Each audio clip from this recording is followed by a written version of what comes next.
Hello friends, आज हम law of partition in India discuss करने वाले हैं।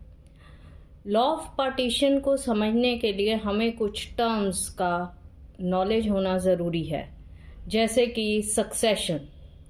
सक्सेशन दो तरह का होता है, testamentary succession and intestate succession.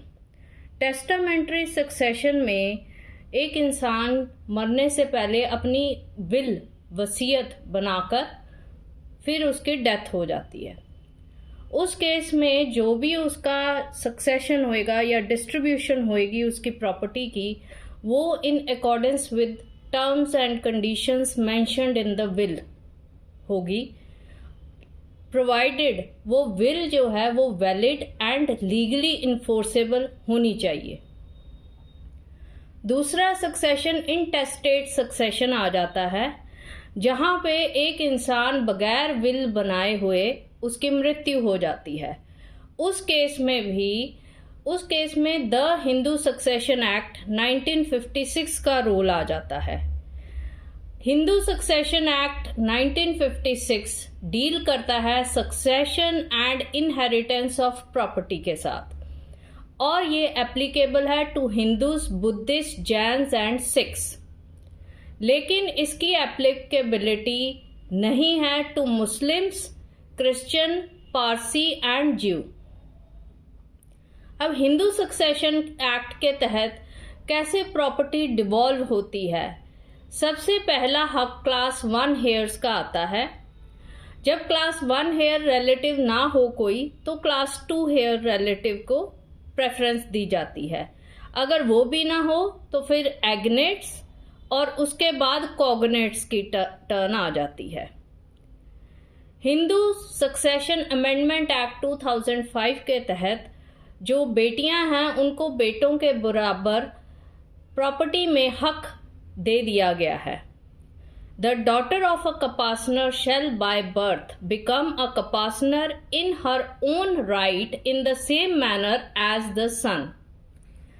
अब कौन सी प्रॉपर्टीज जिनका हम पार्टीशन कर सकते हैं? सबसे पहले प्रॉपर्टीज को दो कैटेगरीज में डिवाइड किया गया है।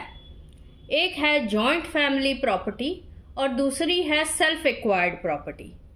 जॉइंट फैमिली प्रॉपर्टी और a coparcenary property includes that property in which interest and possession is shared by all the compassners to the property। अब जितने भी कंपासनर्स हैं उस प्रॉपर्टी के, वो इंटरेस्ट और पोजेशन उस प्रॉपर्टी का शेयर करते हैं। वहां पे उसको हम जॉइंट फैमिली प्रॉपर्टी कहते हैं। अब जॉइंट फैमिली प्रॉपर्टी के फर्दर कैटेगरीज हैं, जैसे कि ancestral property, jointly acquired property, separate property of a member thrown into the common stock और given in the joint fund, acquisition of property with the help of joint family funds.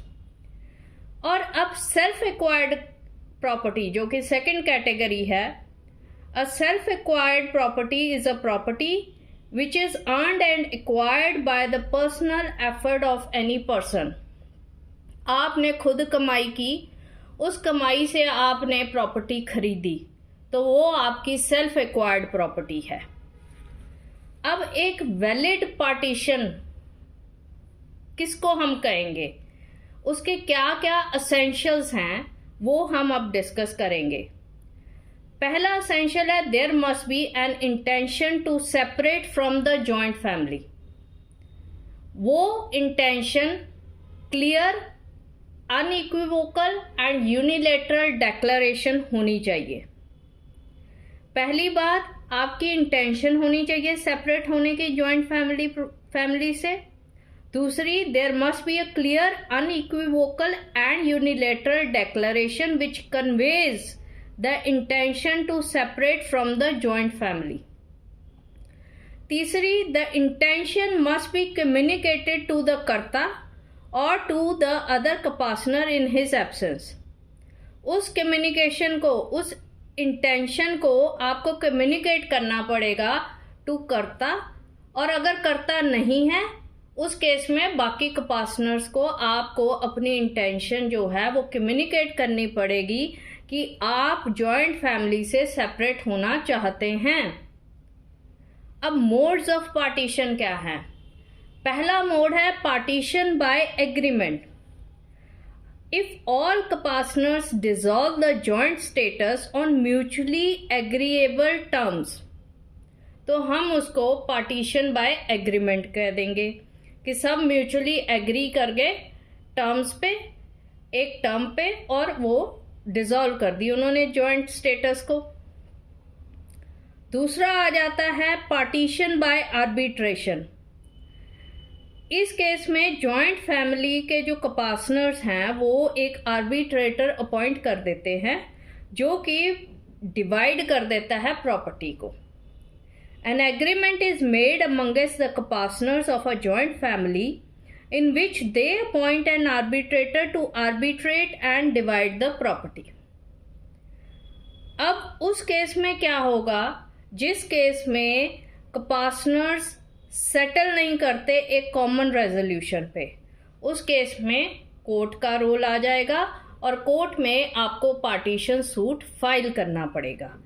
When the partners don't settle at a common resolution, then suit for partition is filed in the court having its jurisdiction. अब procedure for filing partition suit हम अगली video में discuss करेंगे। Thank you.